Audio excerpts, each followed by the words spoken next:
শুরু হয়ে গেল প্রচণ্ড বৃষ্টি। এরকম বৃষ্টির জন্য হেলমেটের গ্লাস না আটকানো থাকলে আমি তো চোখেই দেখতাম না। বৃষ্টির ভিতরে দেখতে পাচ্ছেন কি রাস্তায় চলে এলাম। এই রাস্তায় যদি একটু এদিক সেদিক হয় তাহলেই হয়ে যাবে নিনজা ফতে। তার মানে একেবারে পড়ে যাব এবং কি ব্যথাও পেতে পারি। যাই হোক, এই বৃষ্টির ভিতরে ডেলিভারি চলছে। আপনারা ভিডিওটি শেষ পর্যন্ত দেখবেন আশা করি। আসসালামু আলাইকুম সবাইকে, কেমন আছেন সবাই? প্রতিদিনের মতো আজকে একটি নতুন ভিডিও নিয়ে হাজির হলাম।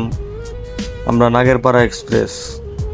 সকাল থেকেই তীব্র বৃষ্টি আমাদের এলাকায়, গভীর রাত থেকে বৃষ্টিপাত শুরু হয়। এই বৃষ্টি বন্ধ হওয়ার নাম নিচ্ছে না, গত 2 দিন ধরে বৃষ্টি হচ্ছে। যাই হোক, বৃষ্টির ভিতরে আমার অর্ডার নেওয়া কিন্তু বন্ধ নেই, আপনাদের সার্ভিস দিয়ে যাচ্ছি। ঝড় তুফান বৃষ্টি কিছুই উপেক্ষা করছি না আমরা। আপনারাও আমাদের সাপোর্ট দিবেন আশা করি। এখন আমরা ভর্তা খিচুড়ি নিচ্ছি। আমাদের ভর্তা খিচুড়ির অর্ডার আসছে। প্রতিদিন তো চিকেন খিচুড়ি নেই, আজকেও চিকেন খিচুড়ির অর্ডার ছিল, ওইগুলো ভিডিও করা হয়নি। আজকে বৃষ্টির ভিতরে মানুষ বেশি ভর্তা খিচুড়ি খাচ্ছে। যাই হোক, আঙ্কেল আমাকে খিচুড়িগুলো দিয়েছে, এখন ওনার বিলটা আমি দিচ্ছি। ওনার থেকে আমি 2টা প্যাকেট খিচুড়ি নিয়েছি, 50 টাকার প্যাকেট, 100 টাকা বিল দিচ্ছি ওনাকে। কাকা আমার জন্য খিচুড়িটা রেডি করে ফেলছে, এখন ওনাকে বিল দিয়ে আমি খিচুড়িটা নিব। সকাল থেকে বৃষ্টিতে অনেকবার ভিজে গিয়েছি, মোটামুটি আমার জামা কাপড় সব কিছুই ভেজা। তার ভিতরে আপনাদের জন্য কষ্ট করে যাচ্ছি। আপনারা একটু ভিডিওটি যদি এতক্ষণ দেখে থাকেন ভিডিওটি শেয়ার করে দিবেন, আর লাইক কমেন্ট তো অবশ্যই করবেন। এতে করে আমরা অনেক বড় ধরনের সাপোর্ট পাই। দেখতে পাচ্ছেন আমার ক্যামেরা ভিজে কীরকম হয়ে গিয়েছে। এখন একটু বৃষ্টি কম, মাঝে মাঝে বৃষ্টি বাড়ে আবার কমে, এভাবেই চলছিল আজকের দিনটি। যাই হোক, আমি গাড়ি চালিয়ে কাস্টমারের বাসায় যাওয়ার চেষ্টা করতেছি। সামনে একটি ভ্যান সাইড দিচ্ছিল না। যাই হোক, তারপর আমি তাকে ওভারটেক করে চলে আসলাম। এখন আছি আমি নাগেরপাড়া স্কুল অ্যান্ড কলেজের এখানে মোটামুটি ভালো পরিমাণে বৃষ্টি হচ্ছে। বৃষ্টির ভিতরে ডেলিভারি হচ্ছে, কোনো বন্ধর কোনো সুযোগ নেই। কাস্টমারের বাসায় যেতে আমার আর সময় লাগবে 1 মিনিটের মতো সর্বোচ্চ। আমি যত তাড়াতাড়ি সম্ভব ডেলিভারি দেওয়ার চেষ্টা করে থাকি, আপনারা জানেন। আমি আমার আগের ভিডিওগুলোতে দেখিয়েছিলাম আমি অনেক ধরনের রিস্ক নিয়েও ডেলিভারি দিই। যাই হোক, কাস্টমারের দেওয়া লোকেশন এখানেই ছিল। দেখতে পাচ্ছেন বৃষ্টির কারণে আমি একটু গাছপালার ভিতরে এসে দাঁড়িয়েছি, যাতে বৃষ্টিটা একটু কম পড়ে আমার গায়ে। এখন একটু বৃষ্টিটাও কমেছে। কাস্টমারকে আমি কল দিলাম, কাস্টমার বলল আর একটু সামনে ওনার বাসা। যাই হোক, আমি বুঝতে পারলাম উনি কোন জায়গার কথা বলেছে। এটা হচ্ছে মেইন রোড দিয়ে আসতে হতো, আমি পিছন দিয়ে চলে এসেছি।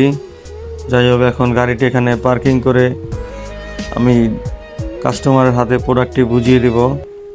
আমার ফোনটি গাড়ির সাথে অ্যাটাচ করা থাকে সব সময়, ফোন গাড়ির সাথে রাখা যাবে না। যাওয়ার সময় অবশ্যই ফোনটি নিয়ে যেতে হবে, কারণ আমাদের এলাকায় একজন ছেঁচড়া চোর আছে। সে ছোটোখাটো যা জিনিস পায় সব কিছুই সে চুরি করে নিয়ে যায়। তার জন্য আর কি সবসময় একটু রিক্সে থাকতে হয়। ওই আন্টিকে জিজ্ঞাসা করছিলাম আমাদের কাস্টমারের বাড়ি কথা। যাই হোক, কাস্টমারকে পাওয়া গিয়েছে, উনি বলল এই দিক দিয়ে আসলে ভালো হতো। যাই হোক, এই ডেলিভারিটা আমাদের কমপ্লিট। এখন হচ্ছে আমরা ওনার বড় ভাই, আমাদের পরিচিত মিস্টার আরিফ ভাই, ওনার কাছ থেকে বিলটা আমরা নেব। উনি ফোন দিয়েছিলাম, উনি বলল একটু সামনে, উনি একটা কাজে ব্যস্ত আছে, ওইখানে যেতে বলল। আমাদের যাওয়ার সময় ওই জায়গাটা পড়বে, উনি রোডে দাঁড়ানো আছে আমাদের জন্য। ওনার থেকে ডেলিভারি চার্জ সহ খিচুড়ির বিলটা নিয়ে চলে যাব। যাই হোক, দেখতে দেখতে আরিফ ভাইকে পেয়ে গেলাম। আরিফ ভাই এখন আমাকে বিলটি দিচ্ছে। ওনার বিল হয়েছিল 120 টাকা। দেখতে পাচ্ছেন এই বৃষ্টির ভিতরে মাত্র 20 টাকার বিনিময়ে আপনাদেরকে ডেলিভারি দিয়ে থাকি। তাই আমি বারবার বলি আমাদের ভিডিওটি একটু শেয়ার করে দিবেন, আমাদেরকে সাপোর্ট দিবেন, আমরা যাতে এই কাজগুলো আরও সুন্দরভাবে করতে পারি, সামনের দিকে এগিয়ে যেতে পারি। এখন আবার তীব্র বৃষ্টি শুরু হয়ে গেল। যাই হোক, বৃষ্টির ভিতরে আমি গাড়িটা অনেক স্পিডে টান দিলাম যাতে আমি না ভিজি। দেখতে পাচ্ছেন মুরগিওয়ালা ভ্যান গাড়ি সাইড দিতে চায় না। এদের জ্বালা আসলে গাড়ি চালানো খুবই কষ্টকর। যাই হোক, গাড়ি চালাতে চালাতে চলে আসলাম, একটু চিন্তা করলাম একটু বৃষ্টিতে সেকা নিব এবং কি গাড়িতে একটু ফুয়েল ভরে নিলাম। এখন একটু বৃষ্টি থেমে গেছে। এখন আমাদের আরেকটি অর্ডার আসছে, এটা ডেলিভারি দেওয়ার জন্য আবার আমাদের যেতে হবে মুন্সিরহাটের দিকে। কাস্টমার মুন্সিরহাটের ওই দিকের লোকেশন দিয়েছে। যাই হোক, এটাও ছিল ভর্তা খিচুড়ি। আবার চলে আসলাম কাকার দোকানে। কাকা আবারও ভর্তা খিচুড়ি আমাকে দিচ্ছে। উনি দোকানের ভিতরে গেল কি করতে বুঝতে পারতেছি না। ও আচ্ছা, উনি এখন হচ্ছে আমার জন্য খিচুড়িটা রেডি করবে। ওয়ান টাইম বক্স নিয়ে আসলেন।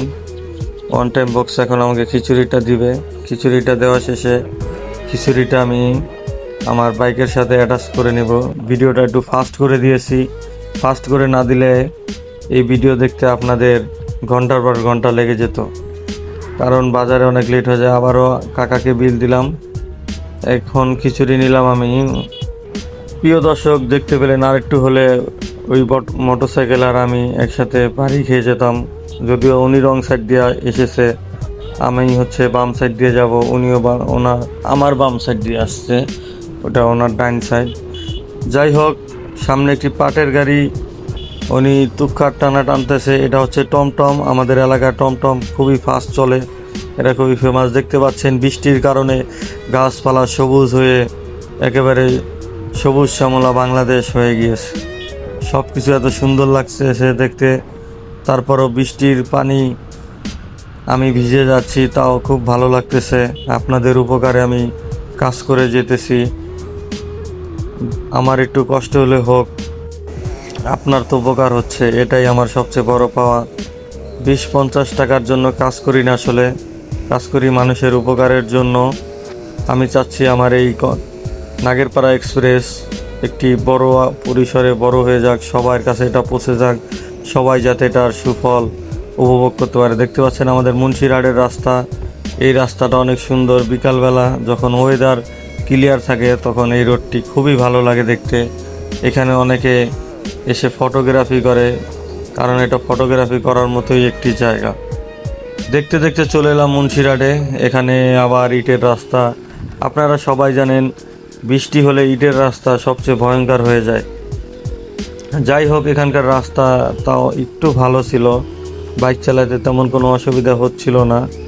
তারপরে সামনে গিয়ে দেখি হায় হায়, এখানকার রোডেরও তো একই অবস্থা, রাস্তা বেশি ভালো নয়। বৃষ্টির কারণে ইটের রাস্তা সবসময় একটু পিছলি হয়ে যায়। তারপর আমি বারবার চেক করে নিচ্ছিলাম আমার খিচুড়িটি ঠিকঠাক আছে কিনা, কারণ এখানে গাড়ি অনেকবার আপ ডাউন করে। আপ ডাউন করলে পলিথিন ছিঁড়ে যাওয়ার সম্ভাবনা অনেক বেশি। সেই জন্য আমি বারবার চেক করে নিচ্ছিলাম আমার প্রোডাক্ট ঠিকঠাক আছে কিনা এবং কি কোনোভাবে নড়ে চড়ে যাচ্ছে। দেখতে পাচ্ছেন কি ভাঙ্গাচুরা রাস্তা এবং কি পিছলি রাস্তা। সবচেয়ে ভালো যেই জায়গা দিয়ে আমি সেই জায়গা দিয়ে বাইকটি চালানোর চেষ্টা করতেছি, যাতে আমার কোনো ধরনের ক্ষতি না হয়, বাইক নিয়ে পড়ে না যাই। মাঝে মাঝে একটু প্যাক আছে, তারপরে আবার একটু ইটের রাস্তা, এভাবেই যাচ্ছে। যাই হোক, আমরা আস্তে আস্তে কাস্টমারের দেওয়া লোকেশনের খুবই কাছাকাছি চলে এলাম।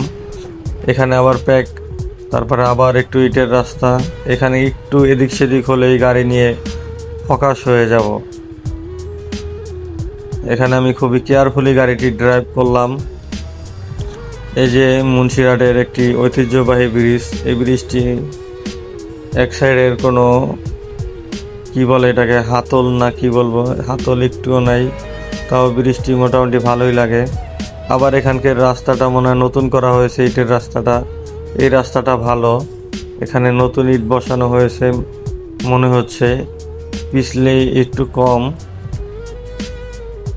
এখানেও দেখতে পাচ্ছেন কত সুন্দর গ্রাম, সবুজ শ্যামলা ভরা আমাদেরই বাংলাদেশ। যাই হোক, দেখতে দেখতে কাস্টমারের দেওয়া লোকেশনে আমি চলে এলাম। এখন আমি কাস্টমারকে কল করব। কাস্টমার কল করার পরে বলল যে জি আপনি ঠিক লোকেশনে এসেছেন, একটু অপেক্ষা করুন, আমি আসতেছি। তারপরে উনি এসে ওনার পেমেন্টটি ক্লিয়ার করলো এবং কি এখন আমি চলে যাব। আবারও দেখাচ্ছি মুন্সিরহাটের সেই অসাধারণ রোডটি। সবাই ভালো থাকবেন, সুস্থ থাকবেন, দোয়া করবেন আমাদের জন্য। আল্লাহ হাফেজ।